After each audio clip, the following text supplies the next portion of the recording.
বাংলাদেশের সংসদীয় শাসন ব্যবস্থায় রাষ্ট্রপতি পদটি মূলত আলংকারিক। সংবিধানের ৪৮ অনুচ্ছেদ অনুযায়ী তিনি কেবল প্রধানমন্ত্রী ও প্রধান বিচারপতি নিয়োগের ক্ষেত্রে স্বাধীনভাবে সিদ্ধান্ত নিতে পারেন। এছাড়া সংসদ আহ্বান, বিল অনুমোদন কিংবা জরুরি অবস্থা জারির মতো অন্য সব গুরুত্বপূর্ণ সিদ্ধান্তেই তাকে প্রধানমন্ত্রী পরামর্শ মেনে চলতে হয়। তবে কাগজ কলমে ক্ষমতা সীমিত হলেও বিশেষ রাজনৈতিক পরিস্থিতিতে রাষ্ট্রপতির পদটি অত্যন্ত গুরুত্বপূর্ণ হয়ে ওঠে। নেপথ্যের রাজনৈতিক সমীকরণ বা সশস্ত্র বাহিনীর সমর্থন থাকলে জরুরি অবস্থা জারি কিংবা সংসদ ভেঙে দেওয়ার মতো বড় ভূমিকা তিনি রাখতে পারেন। সংবিধান তাকে বিশেষ সুরক্ষা দিয়েছে, যার ফলে দায়িত্বে থাকাকালীন তার বিরুদ্ধে মামলা বা গ্রেপ্তারি পরোয়ানা জারি করা যায় না।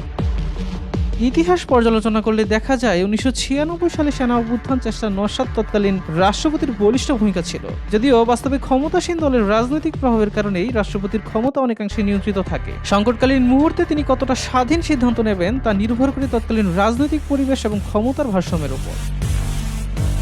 সাব্বির হোসেন হিরণ, দেশকাল নিউজ।